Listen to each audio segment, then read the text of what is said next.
Apu est-il le plus fort supernova de One Piece?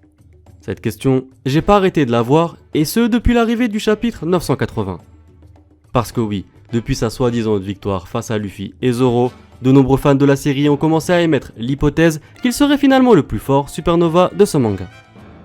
Et pour pouvoir répondre à cette question, j'ai décidé de vous montrer tous les pirates de la pire génération qui sont plus forts que lui. Et donc, est-ce que Apu est le plus fort supernova de One Piece? La réponse après l'intro. C'est parti.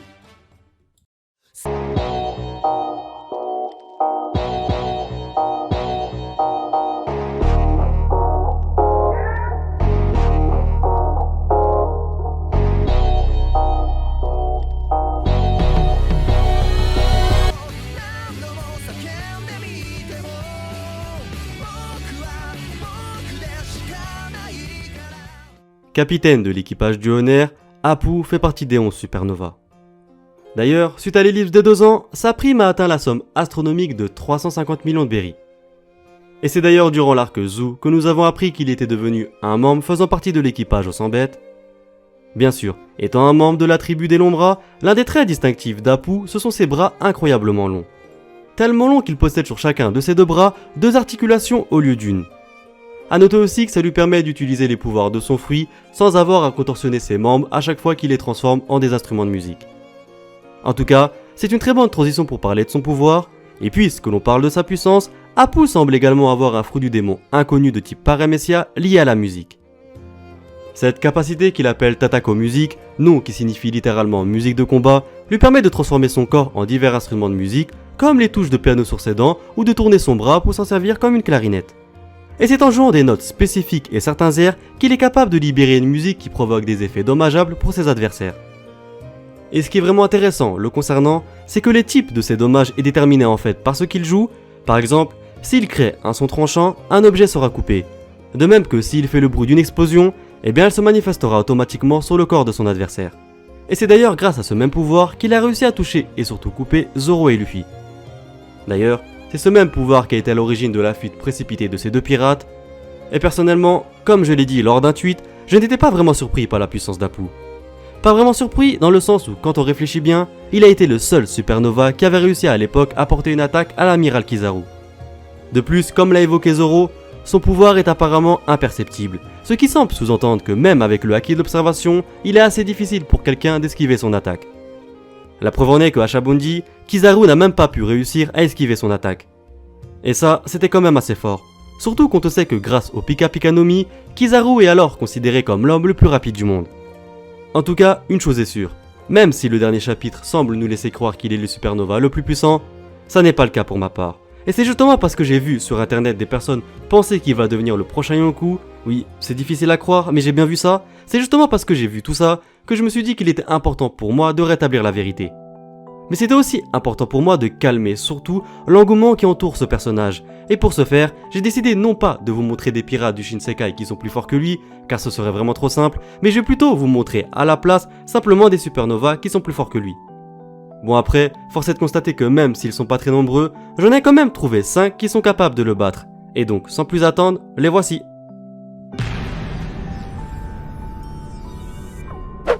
Parmi les pirates qui sont plus forts que Apu, j'ai décidé de mettre X-Drake et ce pour plusieurs raisons. Déjà, la plus logique des raisons concerne leur différence de statut au sein de l'équipage de Kaido. Eh bien oui, comme vous avez pu le voir très récemment, X-Drake fait partie des Topiropo, une célèbre troupe d'élite de Kaido. De plus, concernant sa force, j'avais bien vu à Shabondi qu'il était vraiment différent des autres supernovas. Et comme preuve, je peux citer bien sûr la scène où il avait réussi à bloquer les attaques de Killer et Urouche avec un seul et unique coup. Et concernant sa force physique, on peut quand même avouer qu'elle est assez démentielle. Parce que oui, réussir à envoyer un pacifista dans le décor, je pense pas que ce soit quelque chose qui soit accessible pour tout le monde. Bon après, vous vous doutez bien que si je vous dis qu'il est plus fort qu'Apu, c'est sûrement en grande partie dû au fait qu'il possède un fruit du démon très rare, mais surtout extrêmement puissant. Car oui, comme vous avez pu le voir à de très nombreuses reprises, X-Drake possède le Ryo-Ryonomi modèle Allosaur. Un fruit du démon de type Zoan antique qui lui permet de se transformer en un être hybride Allosaur ou en Allosaur complet. Grâce à ce pouvoir, il est même assez grand et fort pour causer des dommages sérieux à un des pacifistas en lui mordant la tête. Ce qui est normalement assez difficile, vous vous doutez bien, à cause de la très grande solidité des pacifistas. et c'est d'ailleurs grâce à ce même pouvoir qu'il avait réussi à battre Caribou, un pirate qui possède tout de même un Logia. A noter aussi que les Zoan sont généralement utilisés pour leur forme hybride, car oui, cette forme améliore drastiquement les statistiques physiques de l'utilisateur en combinant par exemple les attributs positifs de l'utilisateur et l'équivalent physique des espèces Zoan. D'ailleurs, les Zoan sont généralement choisis par les utilisateurs déjà forts qui préfèrent alors améliorer leur capacité physique pour l'utilisation des arts martiaux. De plus, vu son rang, sa force et surtout son intelligence, je suis sûr et certain qu'il a dû réussir à maîtriser la forme éveillée de son fruit.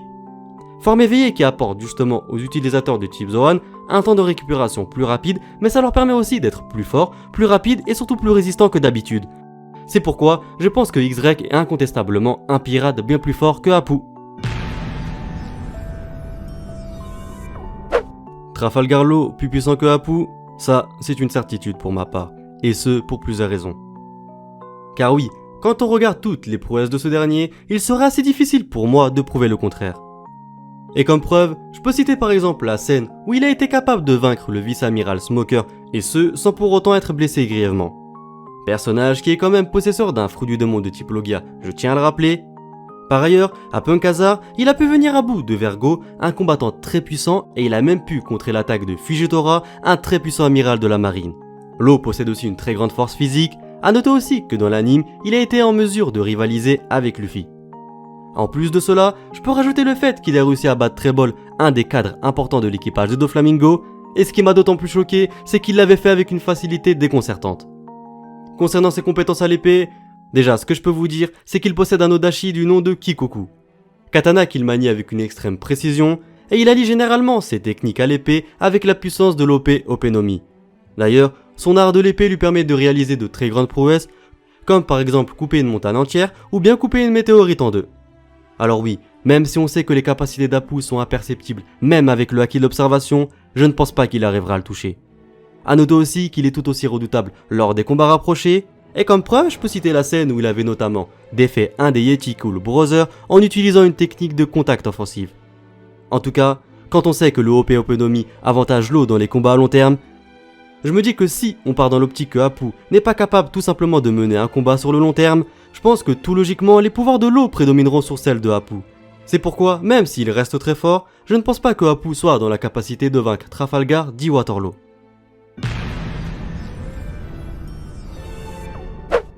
Zoro plus fort que Apu, là aussi c'est une certitude pour ma part. Car comme je l'ai dit lors d'une précédente théorie, depuis qu'il possède Enma, Zoro fait désormais partie des pirates les plus forts dans One Piece, et donc vous vous doutez bien que par conséquent, il est un pirate qui rentre dans le top 3 des supernovas les plus puissants de ce manga. Et que ce soit sa vitesse, sa puissance et même sa résistance, Roronoa Zoro dépasse de loin Apu dans toutes ces catégories. Alors oui, il s'est pris une attaque de plein fouet, alors oui, il s'est enfui précipitamment, mais ce qu'il ne faut pas oublier, ce sont les circonstances qui l'ont emmené à s'enfuir aussi rapidement. Parce que oui, le principal objectif des Mugiwara, c'est de se battre contre Kaido, mais pas que, parce qu'ils doivent aussi, par la même occasion, rester très discrets. Et donc, je pense qu'il a dû se dire que mener un combat face à un adversaire aussi puissant que Apu, ça serait vraiment inutile pour le déroulement de leur mission. J'ai dit que ça serait inutile pour eux, dans le sens où leurs puissances respectives auraient obligatoirement attiré l'attention de Kaido, et donc mis par la même occasion la mission en échec. C'est pourquoi on a pu apercevoir Zoro fuir le combat sans opposer de réelle résistance. Tout ça pour vous dire que l'origine de sa fuite est en aucun cas due au fait qu'il était plus faible que ce dernier. Alors oui, c'était peut-être logique pour certains, néanmoins il était important pour moi de le souligner lors de cette vidéo. De plus, quand on voit la réaction de Zoro après s'être pris cette attaque coupante, on constate bien que ça lui a pratiquement rien fait. A noter d'ailleurs, je le répète encore, qu'il est tellement puissant qu'il a perdu seulement une fois depuis le début du manga, et ça, c'est pas quelque chose qui est donné à tout le monde. En tout cas, après l'ellipse de 2 ans, on constate bien qu'il a grandement amélioré son style d'escrime grâce à Mihawk. Et avec l'acquisition de Enma, un ancien Meito ayant appartenant jadis à Oden Kuzuki, Roronoa Zoro est devenu vraiment, mais vraiment très puissant. Comme preuve, je peux citer par exemple la scène où il a accidentellement coupé une grande section de la falaise alors qu'il voulait à la base juste couper un arbre. De plus, outre sa simple force, Zoro est soupçonné d'être le personnage le plus endurant de son propre équipage. Et là aussi, comme preuve, je peux citer par exemple son combat face à Arlong. Et dans ce combat, il avait justement découvert la blessure que Mihawk lui avait faite. Vraiment choqué de ce qu'il venait de découvrir, Arlong a commencé à se demander comment un homme pouvait être conscient après avoir reçu une telle blessure. En plus, quand on regarde bien Zoro, on dirait bien que c'est devenu une habitude pour lui de combattre les supernovas. Le premier étant Killer et le second étant Hawkins. Et donc, Après avoir réussi à battre ces deux personnages, Zoro nous a démontré que même s'il est considéré aux yeux de tous comme un simple vice-capitaine, eh bien on constate finalement qu'il est bien plus fort que certains pirates faisant partie de la pire génération. Et en tout cas pour finir concernant ce personnage, je dirais simplement que c'est justement pour l'ensemble de toutes ces raisons que je pense que Roronoa Zoro est un pirate bien plus puissant que Apu. Alors oui, bien que le combat de Kid et Apu soit encore en cours, je peux déjà vous annoncer que le futur grand vainqueur de ce combat, ça sera Kid, et ce pour plusieurs raisons. Alors oui, même si je sais que ce dernier est bien plus fort que Apu, je dois quand même avouer que ce personnage, il m'a surpris plus d'une fois dans ce manga.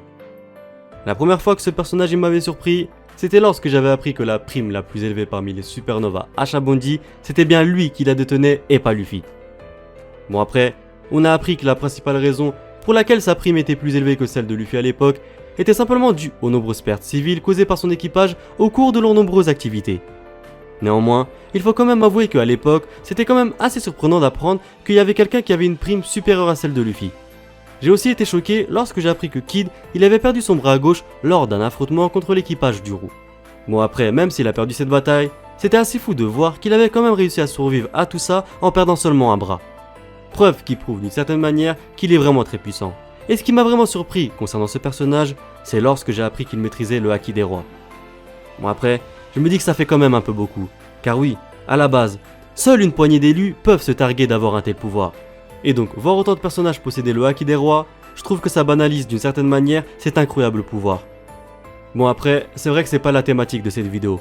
Et donc, pour revenir au sujet principal, je me dis que si Kid possède un tel pouvoir, c'est sûrement parce qu'il est quelqu'un de très spécial, de très puissant, et surtout quelqu'un qui est voué à réaliser de très grandes choses dans ce manga. Concernant sa force, on sait qu'il a mangé un fruit du démon de type Paramecia lié au magnétisme. Et que quand il utilise ses pouvoirs de fruit du démon, ses mains émettent des étincelles électriques violettes. Ce qui signifierait peut-être que ses pouvoirs seraient alors liés à l'électromagnétisme. Et dans l'anime, ses pouvoirs magnétiques semblent plutôt puissants. Et comme preuve, je peux citer la scène où il avait utilisé son bras métallique pour se protéger d'un rayon laser tiré par un pacifista. En tout cas, parmi ses nombreuses attaques, je peux citer le Punk Gibson, une terrifiante technique qu'il a utilisée justement contre Apu lors du chapitre 980. Et pour finir, le concernant, une chose est sûre. Leur combat ne me surprend vraiment, mais vraiment pas du tout. Car outre le fait qu'il désirait se venger de la trahison que lui avait infligée Apu dans le passé, il faut juste se souvenir que Kid s'est battu contre Apu sur l'archipel des Shabondi. D'ailleurs, les deux s'étaient mis d'accord pour reporter leur combat une fois qu'ils seront dans le nouveau monde. De plus, il n'a sûrement pas oublié que lors de leur seconde rencontre, Apu avait saccagé le repère de Kid et il s'était même battu contre quelques membres de son équipage. En tout cas, si je dis qu'il va le battre, ce n'est pas seulement parce qu'il possède un haki bien au-dessus de lui. Ce n'est pas aussi parce qu'il possède plus de puissance que lui, mais c'est simplement parce qu'il est vraiment en colère, mais surtout parce qu'il est déterminé à battre la personne qui est à l'origine de son emprisonnement, mais aussi et surtout parce qu'il est à l'origine de la soudaine souffrance de Killer, son ami d'enfance. Et c'est donc pour toutes ces raisons que je pense que Kid va, et surtout doit, battre Apu lors de leur combat. Mugiwara no Luffy est sans conteste un pirate beaucoup plus fort que Apu. Et il est d'ailleurs la principale des raisons qui prouvent d'une certaine manière que Apu ne sera jamais le plus fort supernova de One Piece. Parce que oui, depuis un moment déjà, Luffy est un pirate qui peut prétendre grâce à sa force au titre du futur seigneur des pirates.